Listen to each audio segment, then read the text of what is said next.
I guess I'll start by saying that Halo Infinite Season 5 is pretty damn good. This has got to be the best season yet, and so far I have barely played the new maps. I haven't touched the enemy AI. It looks cool, though. Like, the stuff I'm seeing people already do online with the AI is kind of mind-blowing, and it's only going to get better. The population has seen an uptick as well, and hopefully things stay that way, but I think now more than ever, we got some good reasons to play some Halo, regardless of what kind of fan you are. As usual, though, I am way too addicted to the competitive side of the game, especially now. Like, first, this update's been relatively smooth. I'll say that the movement is like 99% the same as it was in the previous season. So if you're concerned that jumping and sliding, might change again from season to season like it has every season, don't be this time. 343, they actually did it. They kept the movement the same.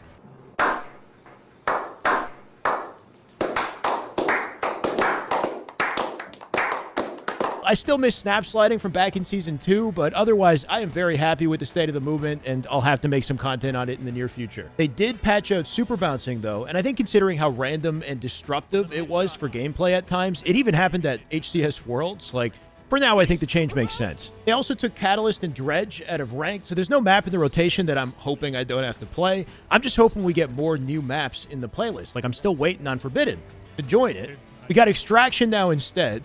Safe to say this mode is a mixed bag. I think it's going to need a bit of work before it's ready for tournament play.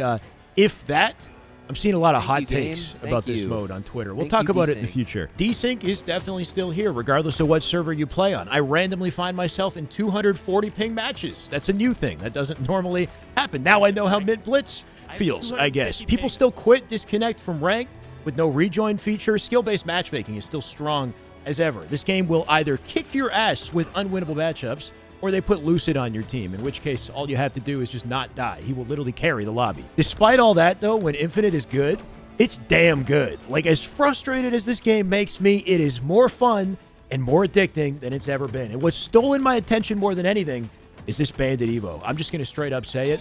I love it. I love it, man. But is this new gun the wave? I've seen a lot of polarizing conversations about it. I know a lot of people still like the BR. So today, we're going to do a deep dive. We're going to compare the BR and the Bandit, look at things like time to kill, talk about how this gun is shaping the meta, and also some ideas I have based on my own playtime and community feedback that I think would benefit the most amount of Halo fans going forward. And I've timestamped all of it for you. So if you want to jump around the discussion, by all means. This isn't exactly a Bandit tip video, but I think if you stick around, you might learn a thing or two. I learned a lot just making this. If you guys enjoy discussions like this, make sure to join it in the comments. Make sure to like the video, sub to the channel, join the way, because the skill gap is back, baby.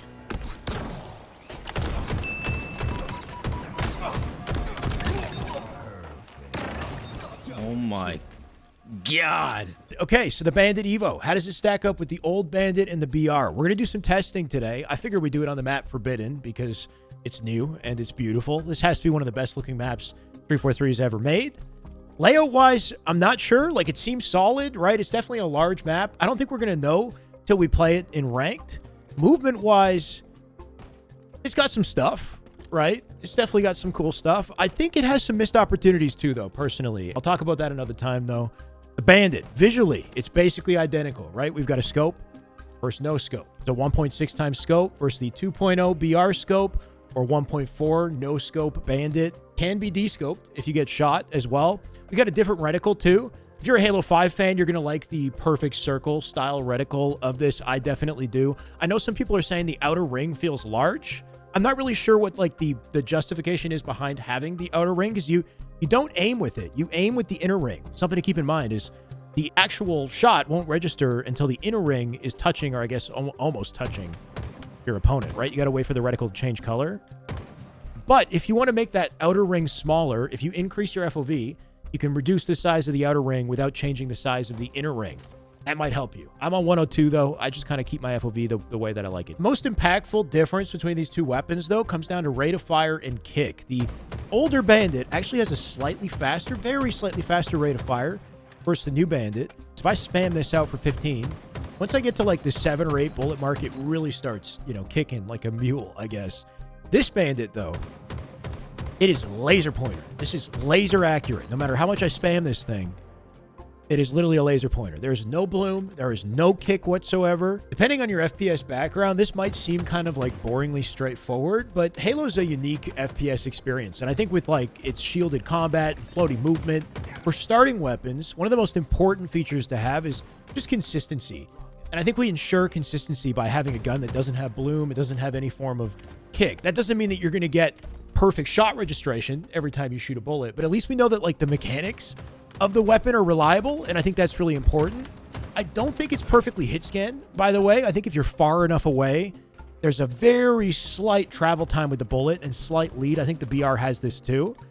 And this also doesn't mean that I think that you can't have bloom and you can't have recoil in Halo, because you absolutely can with other weapons in the sandbox, right? But the starting weapon, consistency and skill expression with the starting weapon that you're using more frequently than anything else, really important. And keep in mind, the BR operates like this too. Like, despite you shooting a 3-bullet burst, there's no variance from shot to shot. Like, there's no kick. There's literally, it's just a perfect 3-bullet vertical line, right? Like, that just traces over top each other. It wasn't always this way, though, right? Like, I remember testing this back in Season 3, and when you shot from the hip, the burst was a random spread. Halo 3's BR had a random spread per burst. I don't remember seeing any patch notes about this, so I don't know if 343 just, like, stealth updated the BR in Season 5. So I guess, like, BR, you know, experienced BR veterans, pro players, like, have you noticed the difference using the BR in Season 5?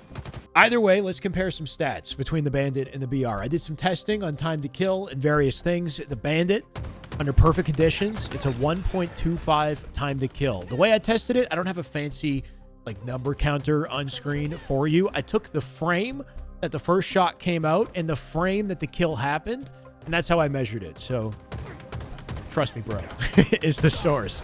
1.25 seconds, and with the BR, I got 1.34. So a 9 millisecond difference in time to kill between the BR and the Bandit under perfect conditions. It's basically just about a 1/10 of a second faster for the Bandit. Small difference, but definitely significant. I think especially the way that the weapons work, like the likelihood that you're going to get a 5-shot perfect with the Bandit versus a perfect with the BR, I think is higher, with just considering that the BR is all 12 bullets need to hit, right? 3 bullets in each burst need to hit. There's a higher likelihood that at least 1 bullet in that sequence is going to miss, in which case you're not going to get a perfect kill with the BR. At the same time, though, getting headshots with a burst or doing partial damage with a burst is significantly easier than just either hitting or missing. So more to talk about there. But what about imperfect kills? So a body shot kill. So if you don't hit the head with the Bandit, it's a 7-shot kill. This takes 2.08 seconds in my testing. 2.08 seconds for a body shot kill with the Bandit. Now, the BR is interesting. For a BR body shot kill, it's 2.5 seconds. Significantly longer. You're looking at almost a half-second difference in how much faster you can kill with the Bandit versus the BR. One of the biggest issues and what makes that body shot time to kill slow for the BR is because it takes 6 bursts and then 1 bullet in the 7th burst, which is, you know, kind of inconvenient because that extra bullet adds like a pretty significant chunk of time to the time to kill, but I guess some incentive to make sure you swipe over the head. And it also lets me know that the Bandit just absolutely shreds, right? Like if you're hitting your shots with this thing, you can gun somebody down so fast, which on one hand I really like because I feel like I can hang with a lot of very powerful close quarters weapons like shotguns, for example, which are pretty prevalent in the competitive meta, or like the sidekick or the AR, but only if you hit your shots, right? Which can be pretty tricky in high stakes situations. So it's like, it feels like there's a high variance in time to kill and a lot of potential reward that I can get for just gunning somebody down perfectly. Is it too fast though? I don't know yet. Like I know some pros have been talking about this a bit on like whether rate of fire time to kill is a little bit too quick. Because if it's too fast, it gets kind of spammy, right? Like Halo 5, for example, had a similar rate of fire, but it also had a thrust that forced you to offset your pacing. If it has movement, and pacing is obviously very important with the Bandit still, but I feel like there are more situations where you can get away with just kind of spamming the rate of fire out. So I don't know yet. You know, like I still think it's in a good spot, but curious to hear your thoughts. Another interesting stat comparison between the Bandit and the BR is reload speed, or time to shoot out of reload. It takes 2.1 seconds to shoot out of a reload with the Bandit. It takes 1.45 seconds to shoot out of a reload with the BR. It's a 0.65 difference, basically like just over half a second. It takes longer with the Bandit to shoot out of a reload. And just for comparison, the Sniper is 2.02 seconds to shoot out of a reload. So For whatever reason, the Bandit that like excels in close quarters to mid-range reloads slower than a sniper. I'm not sure why that is. Obviously, it's not like a huge deal, you know, in the end of the day, and I'm curious to hear your thoughts on it. Like, if it was up to me, I would probably just bring the reload to parity with the BR, right? Like, why not just keep them the same?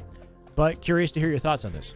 Another feature between the Bandit and the BR that I think is kind of flown under the radar that makes movement even more powerful with Bandit starts, and it has to do with sprinting out of your gunshots. Like, you can't shoot and sprint at the same time. If you try to shoot and sprint the instant that you shoot, you'll notice I'm pressing my sprint button, which is my A button. I'm not sprinting. It's actually like choking, eating my input, basically. If you want to sprint out of a shot, you have to wait until after you fire a shot to sprint. There's a timing to it. The interesting thing about the BR is if you want to sprint as early as possible out of a BR burst, what actually happens is you end up cutting the BR burst in half. You cut it down to 2 bullets. Like I'm at 25. Notice how I shot sprinted? I'm at 23 now. So if I want to sprint as fast as possible out of a BR burst, I'm actually cutting my damage output by a very small fraction. But that's important. Like, you know, in a high level, if you're going to go for a sprint slide, let's say, out of a gunshot, and you cut your BR burst, not only are you losing timing that it takes to sprint and slide and shoot, you're losing damage as well. The Bandit doesn't have that issue. You can sprint slide as early as possible and output the exact same amount of damage that you would with a regular shot, meaning that you can move and shoot faster. So there's actually a meta behind shooting and sprint sliding as quickly as possible between your shots. In theory, you could, you know, 3-shot somebody, sprint slide, shoot again. And a perfect example of this is Frosty. Frosty has a clip I saw recently. The final kill, he shoots like 3 bullets, sprint slides in between, dodges a headshot, and then executes the guy. That is skill gap. That is where the movement is going to start to kind of show its potential, and especially with things like curb sliding, being able to perfectly time a sprint after a gunshot while standing on the edge of a ledge, sprint slide, and getting your curb slides out between your gunshots. Like, there is potential here that I think is pretty sick. And this potential impacts all areas of movement in the game, like strafing or crouching or peak shotting. Like, it's a combination of the speed that you can shoot while moving, the damage that you output if you're shooting accurately, and more importantly, the damage that you receive in return if you execute everything skillfully. And this is why the Bandit EVO is getting so much praise from the competitive community, why the pros keep saying the skill gap is back.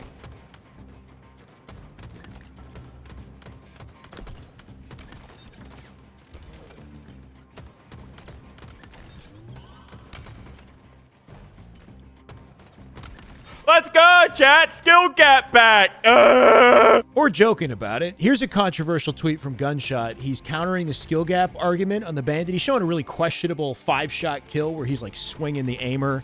You know, reticle friction is helping him out, right? He's shooting a bot, for the record, right? It's a bot standing still.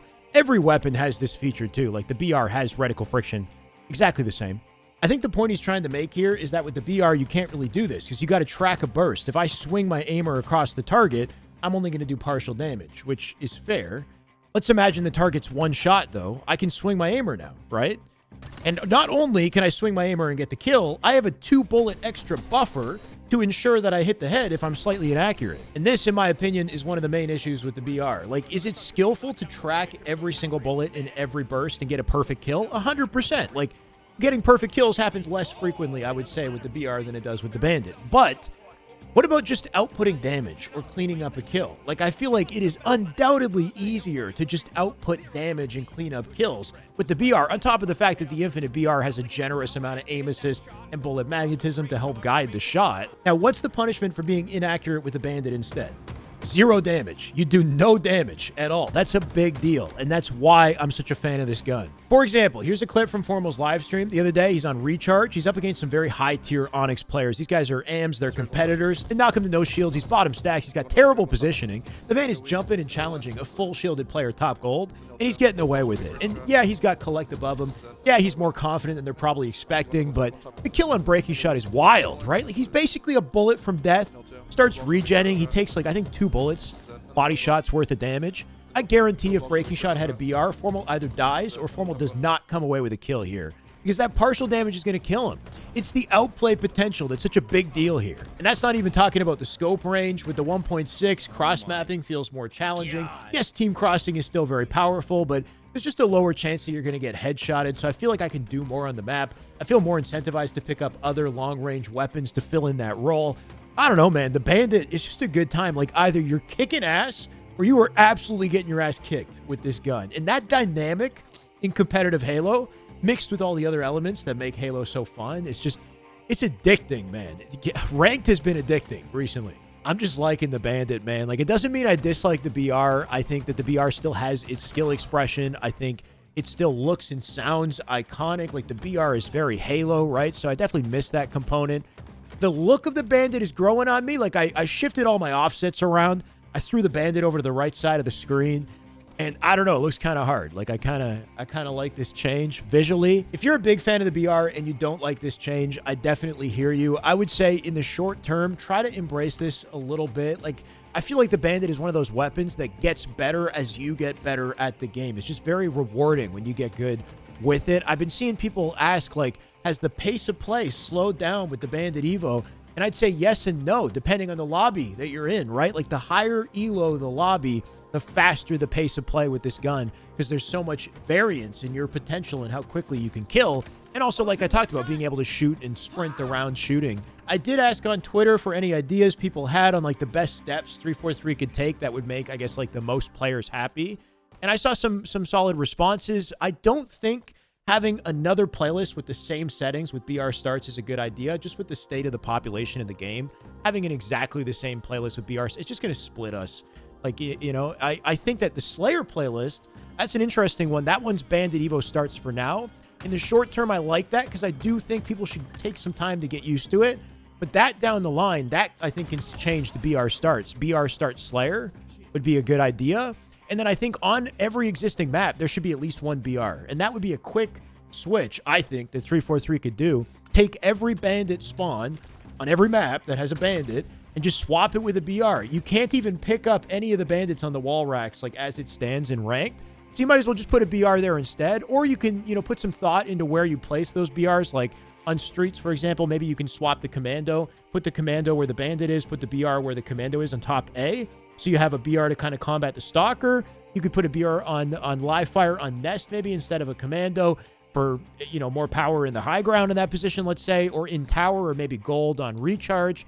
But, like, just have a BR, at least one BR, I would say, on every map. So it's still part of the sandbox. It's still kind of, you know, heavily in the meta. If you're looking to practice and improve at the Bandit EVO, mastering this gun is definitely going to come down to right stick control and fast, precise flick shots, which I'm sure the M&K community are pretty happy about. This is a process that really suits M&K. I didn't even talk about M&K, but I think this weapon just plays way better to the strengths of mouse and keyboard and probably puts us closer at parity. I still think controller is the way to play Halo, but I think if you're M&K, you're in a way better spot now, which is great. Good movement is now more important than ever, too. One recommendation, something I've been doing, you can try HCS FFA in a custom game. Put bottomless clip and infinite ammo on and just shoot. You don't have to worry about reloading. Just focus on your movement and hitting your shots and just trying to, you know, execute everything efficiently as possible. I'm going to make more of a tip video in the future about aiming and movement and all of that to kind of go with Season 5 is the objective. At least I do have a full aim guide, though.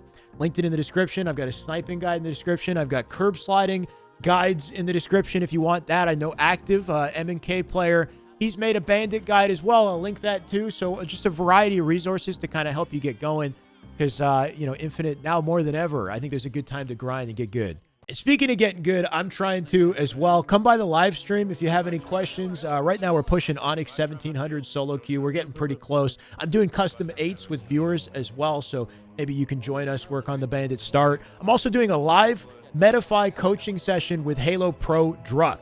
Man's a top player. I'm going to be learning from the top player. So if you're into pro Halo play, you want to learn from a top player in the game live on Twitch. That's on Saturday the 28th, I think. We're still kind of locking it in. Follow me on Twitter for more details. Also on Saturday, I'm commentating some Halo, a $1,000 invitational Halloween-themed tournament run by the Odd Spartan and alongside Eli the Ninja. It's been a while since I've commentated some Halo, and it's something I love to do. So if you want to come watch me show some love, I'd appreciate that. Otherwise, that's all I got. This video took a little longer than intended, so thank you for sticking with me. I am just passionate about this stuff, and there's so much that could be said, and if you are too, then I appreciate your support. What do you think about Season 5? The Bandit starts. What else would you like to hear my take on? Let me know in the comments. If you're trying to get good for Season 5, I've got some great videos beside me. This is the way.